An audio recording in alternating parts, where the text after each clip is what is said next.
Awesome. So, hi, everybody. Good morning, good evening, good afternoon, wherever you are. Thank you so much for coming to this information session.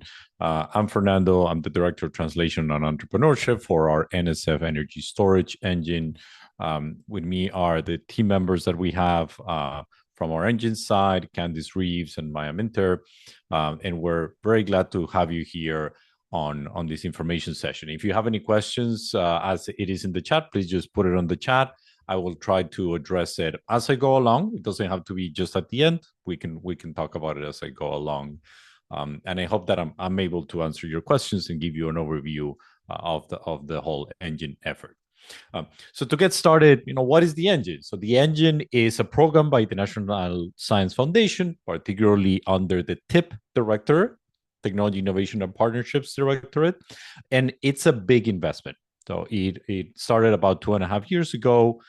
9 regional innovation engines had been awarded 2 years ago with a total investment of about $1.5 billion for about 10 years. So the idea of these innovation engines are to stimulate economic growth in different regions of the United States, and each one of these engines has been focused on something different.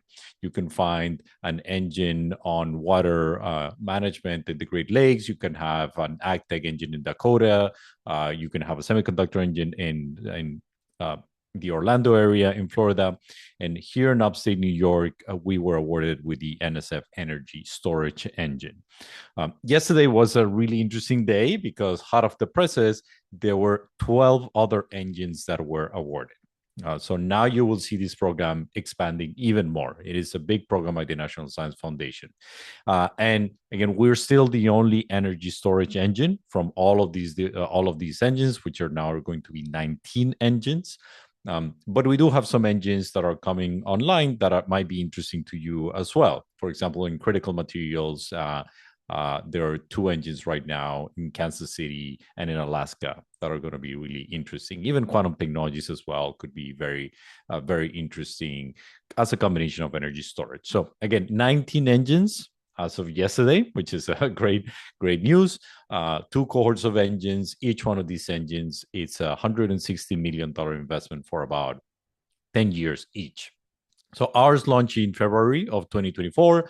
We have been there doing this for 2.5 years. We are in our third year, second phase. First 2 years were the first phase. Years 3, 4, 5 are the second phase. We are a coalition of about 60 industry partners, academic partners, community members. The main academic partners are Binghamton University, which is leading the effort, Cornell University, which is leading translation, Syracuse University, which is leading workforce development with the Griffith Institute, and Rochester Institute of Technology, which is leading the infrastructure side of things. We also have partners like New York Best, Launch New York, and other corporate partners that are part of the whole engine effort. In addition to the $160 million that we are going to receive, or we are receiving from the National Science Foundation, we also had 10% matching funds from ESD. So we're going to receive an additional $16 million from New York State to add to this effort. And is as if this wasn't exciting enough, we're also receiving more money from the federal government, particularly from programs like the Tech Hubs and Build Back Better from the Department of Commerce. So there's a particular, we had received these awards in the past, and this year we were additionally awarded $130 million for an effort called Battery New York. This is an EDA award. It's in addition to the engine, it's not specifically engine, but what this means for you is that upstate New York is really powerful right now and becoming really the hub of energy storage in the United States. What is our mission or vision? Batteries for America, by America, made in America, right? Not specifically New York State, but we do want to be the center, that center of gravity and the center of technology and innovation within the United States. And we want to transform upstate New York into America's battery tech capital and make sure that a lot of those technologies are built here. Again, we have poorly counted about $300 million from the federal government, plus all of the other money that we hope that industry partners come and bring to this effort. And the reason why we were awarded this is because we at New York remain at the forefront of R&D and innovation. We're not the only state that is working on energy storage. Of course, California has a lot of efforts, and Nevada. We've seen that with with Tesla in the past. Texas has had a lot of efforts. Massachusetts has been a hub for energy storage for a long time with great companies. But we do have great universities, a great ecosystem, fantastic test beds, which we'll talk about. We have a set of fantastic universities with really, really amazing characterization equipment, par to none other. For example, we're one of the only states in the country that has a cyclotron to do X-ray analysis, hard X-ray. So there's a lot of really interesting infrastructure that you can have here in New York State. And we want to put that to work for you, right, so that you can use it. What is our vision? That by 2035, so really early on, we still don't want it to be a 20 or 50-year effort. It's really in less than 10 years, we need to become the capital of energy storage and battery development. Now, there's a lot of things that need to happen so that we can do that and we can build that ecosystem. Of course, the inputs are the things that we have here that are great educational institutions, but also fantastic and dynamic startups. So a lot of the work that we do is really so that those startups can grow and succeed and scale, and those technologies can go and be there out there servicing customers. We have amazing test beds, and we continue to build the infrastructure so that it's easy for people to build. We know that particularly in the energy storage space, capital is very important. It's a CapEx intensive industry, and we're building all of this equipment and resources and testing beds and certification and all of that infrastructure so that you don't have to go out there and raise $1 billion to build all of this infrastructure, because we are going to have a lot of shared infrastructure and resources for you. And of course, we also want to develop a great workforce, and we have great educational partners. And here's where the Griffith Institute, which is another one of our partners, really works together with us. Now, we have all of those great inputs. We're working on anything related to energy storage. In the past, this was seen just as an effort of new types of materials, but that's not the case anymore. We are focused on electrochemicals, so we're still like technologies that are related to lithium and to sodium, to electrochemical batteries, but it could be anything related to materials, manufacturing, recycling. Manufacturing is a very important part of it, right? So anything across the whole area of energy storage, even transmission. And then a very, very important part of the efforts that we're doing is on the downstream industries. One of the things that we realize is that we need to have more activity so that the customers are there for you as a startup company, so that you can get a very attractive market that is going to buy batteries and buy energy storage and buy solutions. And so we're also working with these downstream industries and customers and hyperscalers and all these people that are going to become the customers for you. And that's really how we build an ecosystem. And it's not just money, it's not just putting money into startups, it's really taking a look at the whole combination of things that creates a great ecosystem. And this is all of the work that we're doing. The team that we have doing this is absolutely stellar. I have rarely seen a team that really brings together so many great people with such great expertise. We have people from Binghamton University, such as Mira, Dr. Willingham, who's a Nobel Prize-winning chemist for lithium-ion batteries, Heidi as well, Bill. So all of those people are in Binghamton University, really helping out the administration and the scientific part of our effort. At Cornell, I'm there, Candice is there, Maya is there, we have James, and other people in our team that are really working on helping our company. So we work a lot on the translational side of things and entrepreneurship. We have Tim Thomas really working on the Griffith Institute, but on our workforce development strategy. We have Prachi is also in Binghamton University, and then we have Heidi, which is our CEO at Binghamton University, Maggie, and Matt Ganter, our RIT, really leading our infrastructure efforts. So again, RIT, Binghamton, Cornell, Syracuse, Griffith Institute, all of us are working together to give you the best of the best. And by the way, we are hiring. So that's something that I'll say at the end. We're hiring business development people. We are hiring fellows. So there's a lot of work that we're doing. At the end, what is it that we want to deliver for the ecosystem and for you? Number one, great support and great awards for RD and T, right? So not just research. We're not focused on super early stage research. If you want to think about it in TRL level, if you're TRL 1, that's not really what we're trying to do. We are trying to motivate some great research, so maybe 2 or 3 that gets to that point where we can help 3, 4, TRL 3 or 4 to go to 7 or 8. So really anything on R&D and T, research development and translation of that effort, and we want to do that as fast as possible. We're working with Griffin Institute on workforce development, really like taking a play on a particular program that was developed before called the Viceroy program, so that we can train the necessary workforce for the next generation of energy storage. And this is not technicians at all, right? This is engineers. This is people that are really going to work on this field. There's a lot of computer scientists as well. So people that are really interested in doing computer science.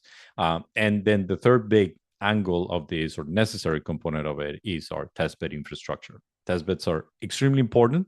And by testbeds, that's a bigger definition. But basically, what we mean by that is anything that is related to prototyping, development, and testing and certification. So that if you have an idea, if you have a particular material, if you have a particular electrode, if you want to do something, you have a partner that is going to help you test it, that is going to help you build it, that is going to help you certify it, right? That is going to help you characterize it sometimes if it's a material. So if you take a look at what we have at Cornell, Binghamton, Brookhaven, Syracuse, RIT, and all of the other partners, Intertech, right? So all of the people that are around our effort, you will find, I think, everything that you will need for energy storage and battery development.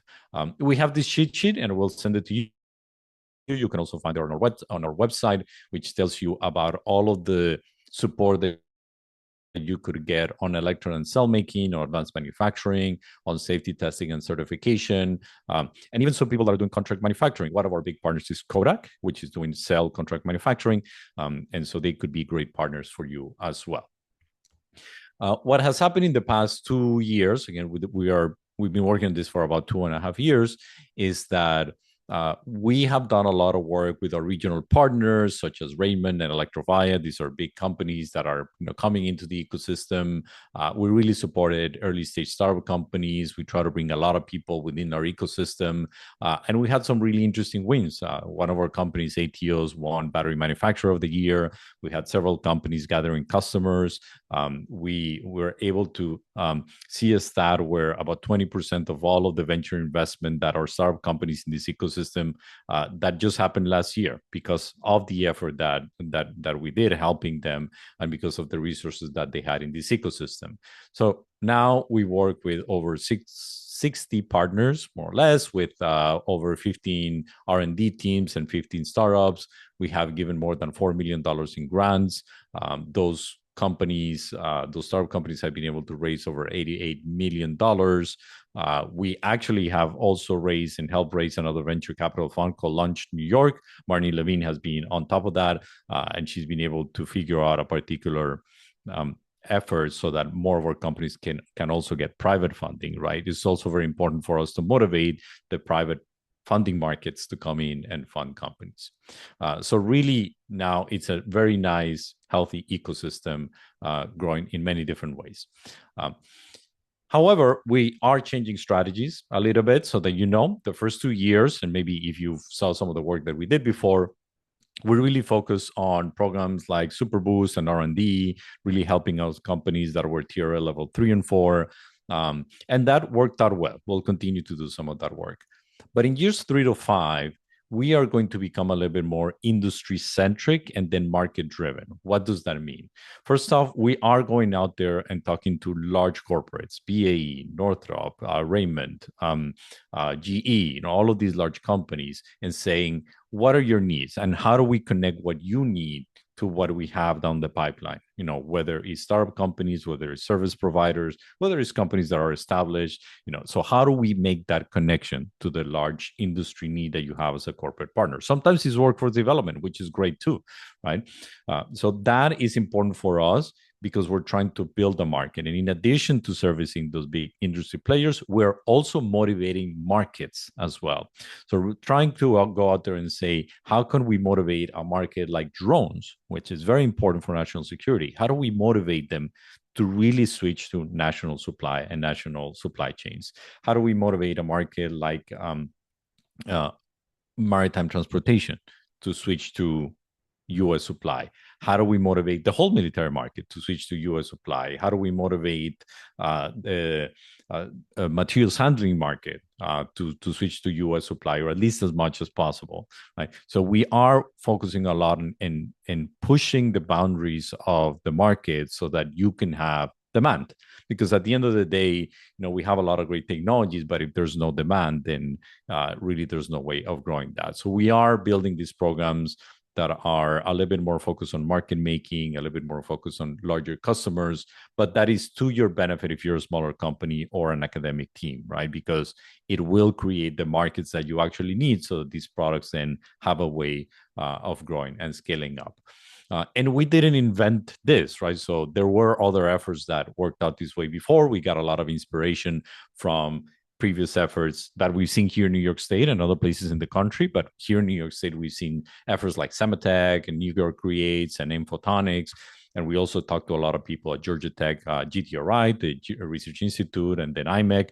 So we did our work really figuring out a good strategy for this. And what we're doing right now is really taking the best learnings of those efforts with just the fantastic people that we have in this ecosystem, and really powering, pun intended, the development of energy storage and batteries here in New York State. So that's a lot of work.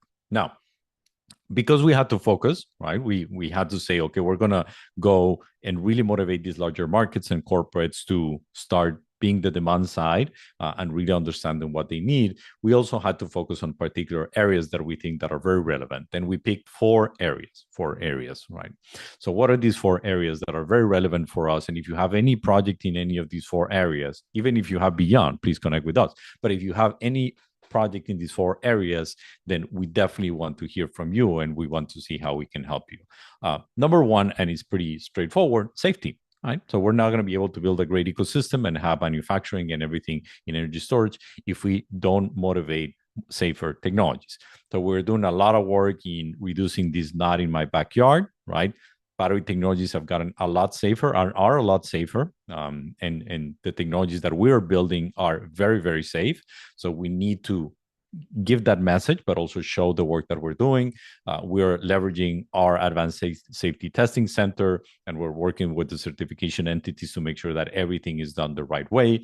And we're working with agencies like the New York City Fire Department and with companies like Toyota Materials Handling and BAE Systems, so that we can go out there and really say, we're doing a lot of projects to make sure that batteries are 100% safe, right? So that's very important for us to really drive that message and drive the technologies that are going to make that happen. And it's not just from the material side. There's a lot of other things that can be done to make safer batteries. The other part that is related to that is, okay, we want them to be safe, but we also want to be able to deliver the power that is needed, right? So that's transmission power, and then also receiving of power, which is charging. And this power management, power handling is a very important topic for us. How to do it in the right way, how to do it in a safer way. We had conversations with National Grid and with New York ISO, with NIPA. So we really want to make sure that we understand how to deliver the power that is going to come out of these systems, how to receive the power, right? So how to fast charger.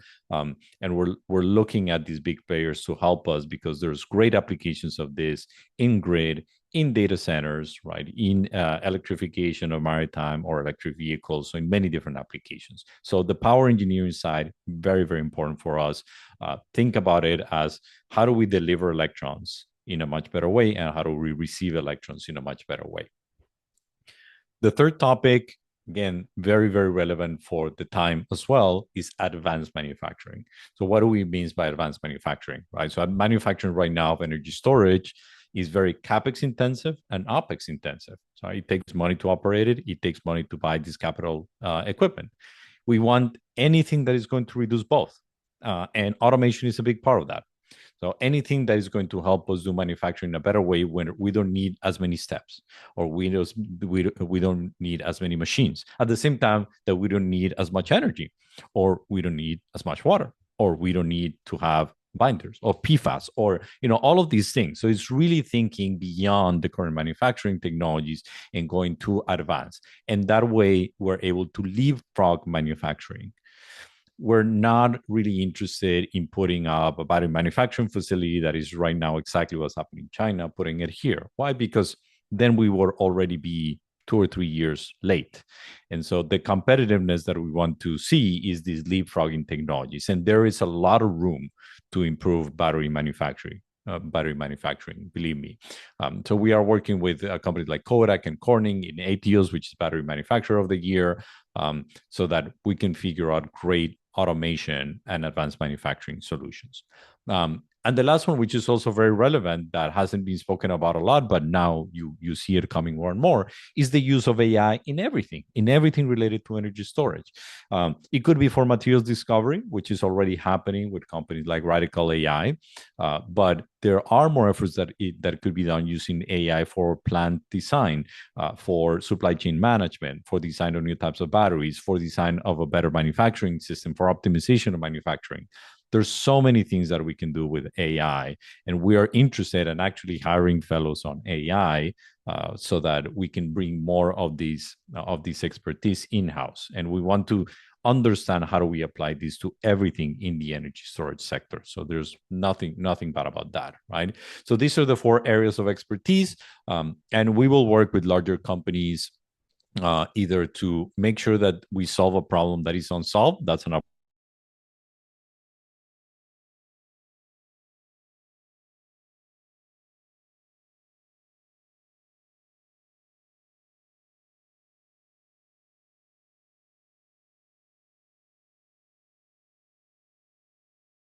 coalitions or consortiums wherever we need to bring in more of these people together for a particular strategic purpose. And you're going to see more of that, particularly on the consortium side, pretty soon from us. In addition to the work that we do connecting these companies and servicing them, and with this menu and with these areas of strategy, we're also trying to build products that can help startup companies and can help teams and can help larger companies. One such product is a tool that we call the Guardian tool. It's a tool that we continue to promote and continue to evolve.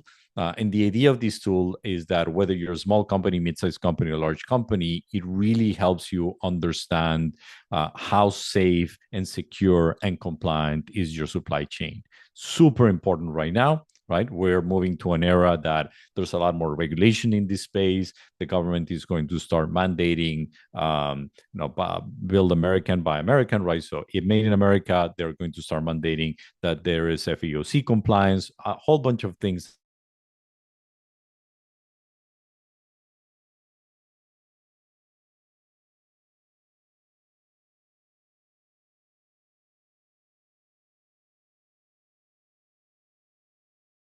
If you're a large company, we can give you a more detailed list and checklist of what you need to do to secure your supply chain. So this is one of the products. It's available for you. It's free. You just go online and then use it, right? So please use it as much as possible. Another product that we have is our energy storage database, which has been maintained for many years by New York Best, but now it's a collaboration effort. We have improved it with previously with NENI and now with the energy storage. And so you will find academic teams, suppliers, partners, large corporates. You will find a whole bunch of people here. We've added an AI layer to that in the hopes that it's easier for you to find information, right? It's easier for you to find collaborators, and it's easier for you to search across the whole thing. So please use that supply chain database. Please use the AI layer as well, and let us know how it's doing. But the whole idea for you is to be able to find partners and be part of the ecosystem a little bit easier. So that's another tool. If you're really interested in workforce development, that's another part where we're putting a lot of efforts, particularly with the Griffiths Institute leading it, in a program fairly similar, again, as I said, to the Viceroy program.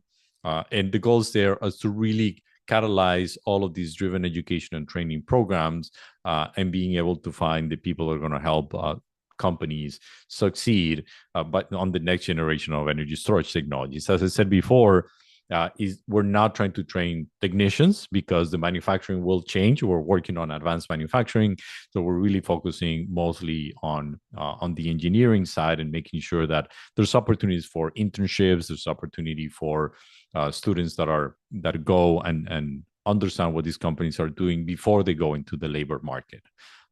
And for that and all of the other efforts that we have great partners. We have spoken to very large corporates like GE, BAE System, Lockheed, Corning, Toyota Materials Handling, Kodak, GE Vernova. All of these people have been absolutely fantastic in voicing out the problems that they have, in voicing out that they want to be part of this great ecosystem, in voicing out that they want to work with more partners. So this is your opportunity, right, to really get connected. And so through the engine, you get connected to infrastructure, you get connected to great workforce development, you get connected to great products that can help you succeed.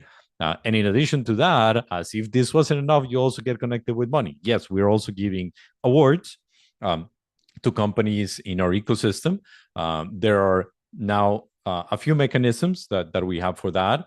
We have a mechanism called Super Boost. We did that in the first 2 years. These are 100 to 200K awards around TRL 3 to 7 to help them advance in commercialization. And what we need to see for that is some customer demand and commitment that if you're going to build something, you're going to have that customer actually seeing it and testing it and making sure that that's what they want. And of course, we want to focus on things that are done with advanced manufacturing, better manufacturing, and made in America materials or processes, right? So it matches the areas that we had before. The program was launched last year, then it was closed for applications, and we're working very hard on bringing a second version of this program pretty soon. So stay tuned. You're going to see a second version of Super Boost in the next few weeks. We do have an open program called Mega Boost, which is bigger, right? So between $500,000 to $1 million per award. These are high impact, market ready projects. A little bit later TRL, so we're not really doing TRL 3. We want TRL 7 plus. It needs to have an industry demand. There needs to be a partnership with a large corporate. We're going to focus on anything that creates demand, and it focuses on new manufacturing.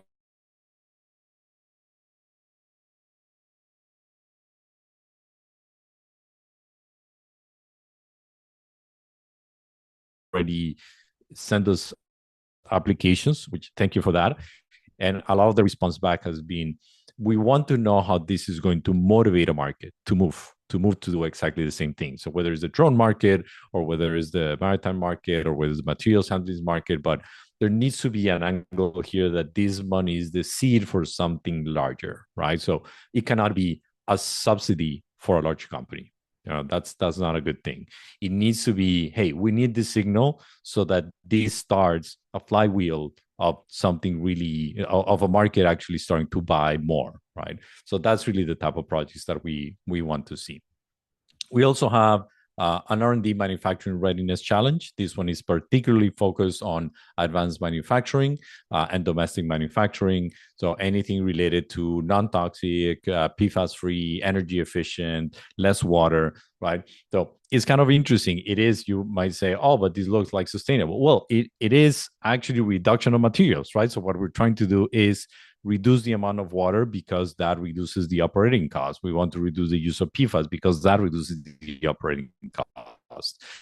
So all of these things are advanced manufacturing. It's the same, the same effort at the end. You're just really reducing the use of materials, reduces the OPEX, right? And sometimes then you need to think about it in a different way as a manufacturing technology, which we hope also reduces the CapEx, right?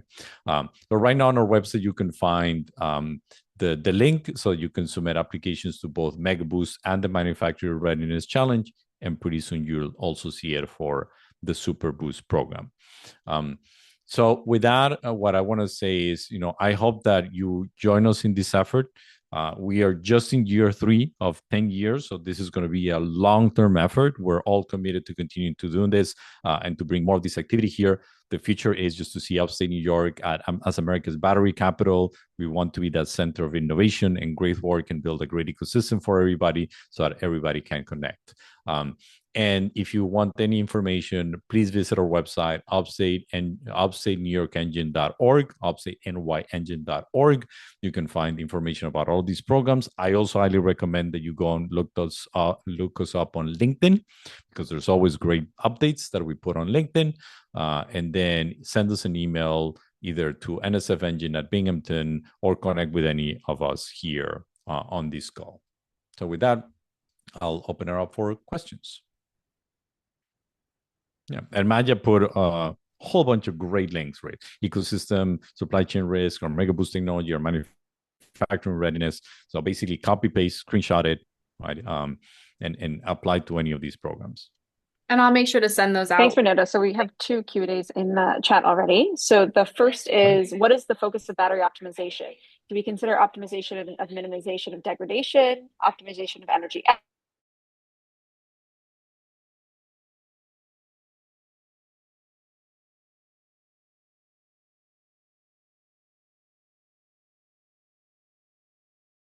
On what you're trying to do optimization for. If you're really focusing on fast charging, right? So how do you optimize fast charging for different chemistries? That is absolutely part of our power engineering efforts, and we would love to see that. If you're saying yes, I'm doing optimization, not necessarily because I'm trying to charge fast, but just so that I can charge safer. So then that's part of our safety, right? So minimization of degradation is very important, right? Higher cycle life, making sure that we charge batteries the right way. So that's all power management. And if you can use AI for that, or let me rephrase that. You can definitely use AI for that. And if you're interested in sending us a proposal and we can help you to use AI for that, that's fantastic. That is a great use of AI. And we're definitely interested in supporting those projects. Great, thank you. The next is, can you speak more to connecting industry partners with fellows and researchers? Yes, absolutely. So look, we're working with all of these large corporate partners, and for each one of them, they're giving us kind of their requirements, their needs, the things that they want to see.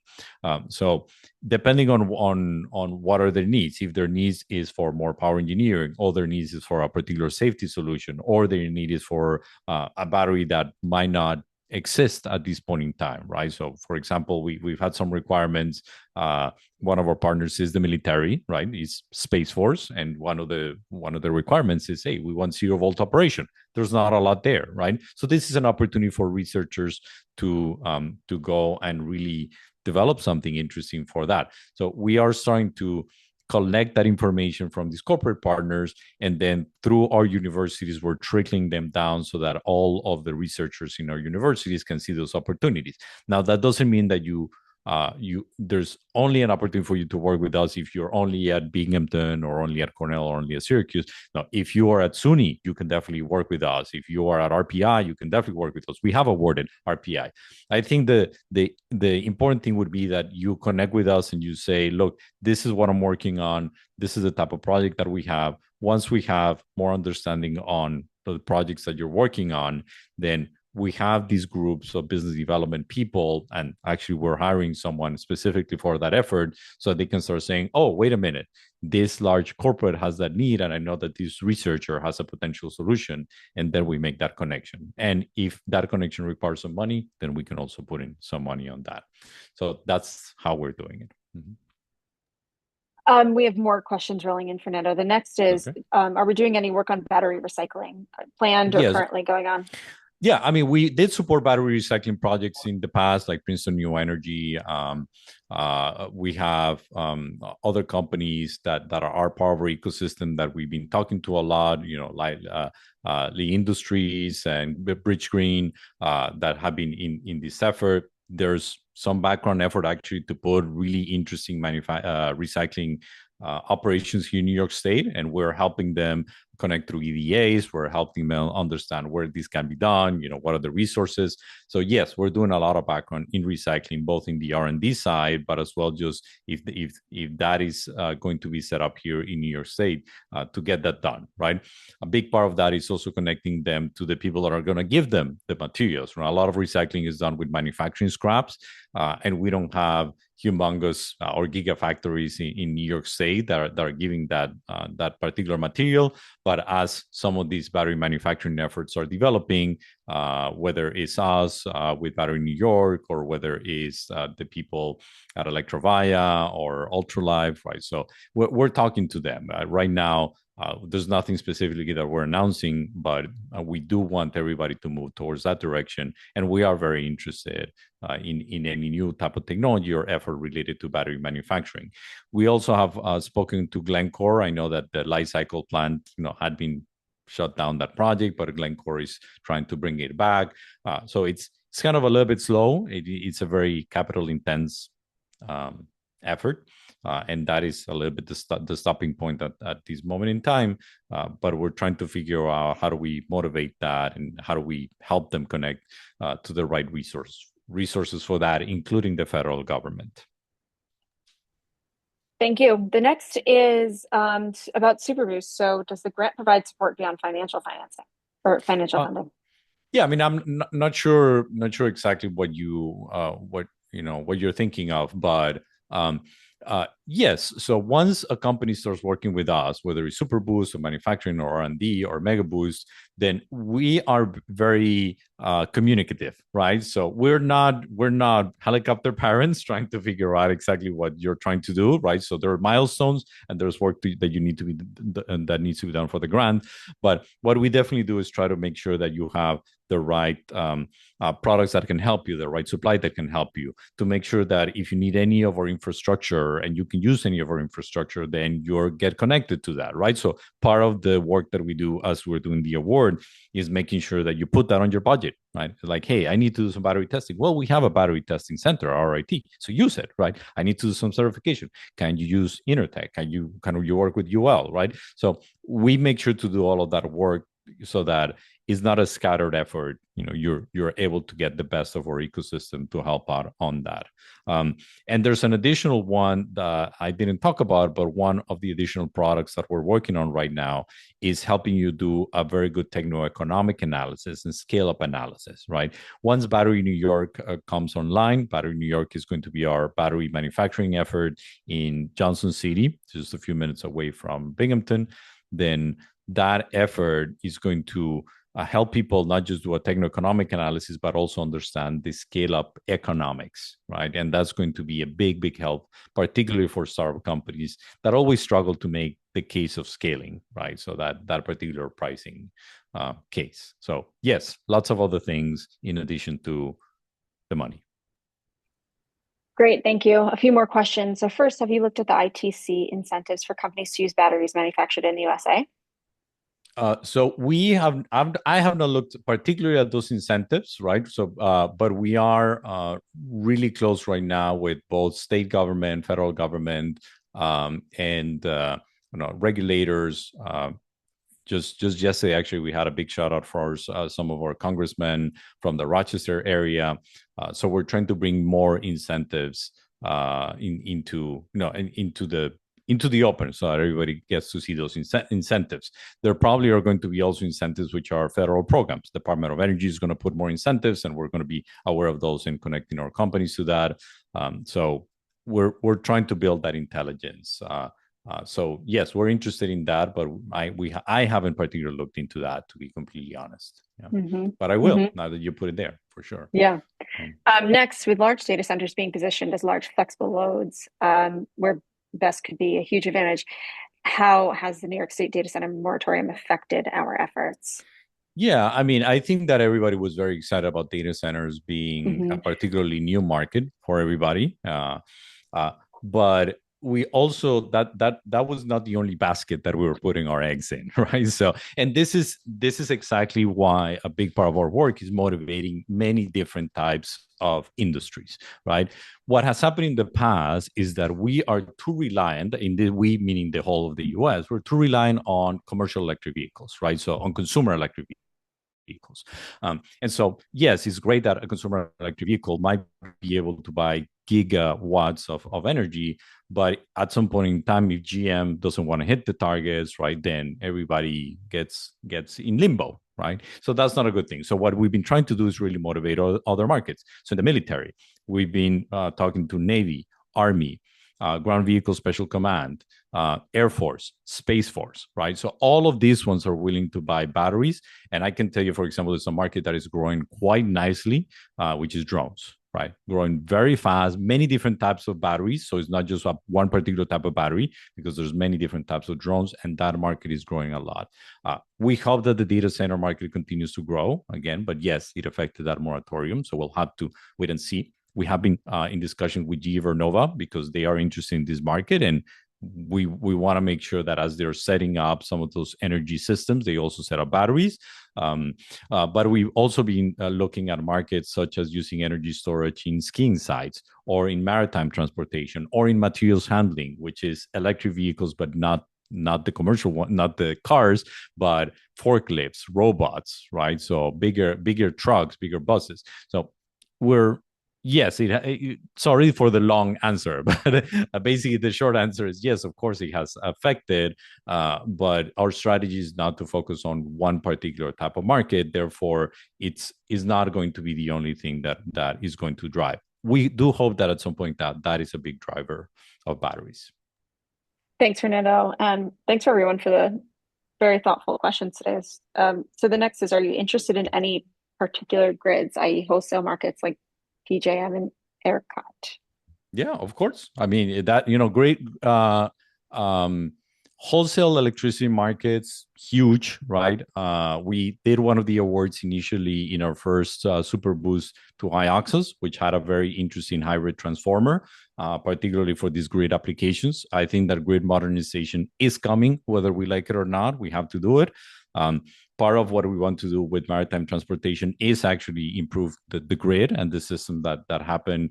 And if we want to do charging, whether it's your electric vehicle or your bicycle, to be honest, or a boat or anything in between, we need to modernize the grid. So yes, we're interested in that. And by the way, there's a lot of AI companies that are working on that, right? On modeling, on prediction, on analytics, on understanding the market, on forecasting. So that's also very interesting, right? And we'll try to connect you with as many people as we can on that side. Mm-hmm. Great, thank you. And lastly, for now, PowerJoule does not have a university connection in New York. What New York University is working on flow batteries? That's the question. Cornell definitely is working on flow batteries. There were some efforts before in RIT. There were some efforts in BU as well. Columbia University had very interesting programs in flow batteries. I don't know if they have sunset or not, but connect with us and we'll try to get you connected. New York does have a great, I would say, great expertise in flow batteries. The history of the startup companies is a little bit more complicated, right? So with companies like Equion in the past, not doing so well, but there's great expertise and there's a lot of great researchers working on flow batteries. And of course, it's a different time. So we would be happy to connect you with universities that are doing work on flow. Yeah. Great. Thanks, Fernando. Any other Q&A from anyone watching today? And I just put again in the chat, Maya had put a ton of resources, but I again put our email address that the three of us receive. And so if you'd like to connect with us, that's where to reach us. And we'd be happy to set up time to chat or to send you more resources or to help you in any other way. Fantastic. Thank you so much. The last blog that we'll send to you, even though we're going to have another information session, maybe two plugs. One is we will do some other information sessions, particularly for the products that we develop for you. So not just general information sessions, but we're going to talk about the Guardian tool. We're going to talk about techno-economic analysis. We're going to talk about the supply chain. So be on the lookout for those. Those are going to be great, right? So very specific on how to use that. So that's one product that we're going to offer for you, so for free, so that you can go and have that. And the second one is September comes, the New York State Fair. We're going to have a presence there. We want you to go to the fair. The fair we're transforming into this fair for energy storage. We want people to understand what energy storage is and what batteries are and why we can build an ecosystem behind it that is safe, that is reliable, that brings more jobs to the state. So please also, if you're considering going to the New York State Fair, come and visit us as well over there. So with that, just want to thank you for your attention. Obviously, thank you, Candice and Maya, for the support. And please connect with us. We're here to help. Have a wonderful day. Thanks, Thank you.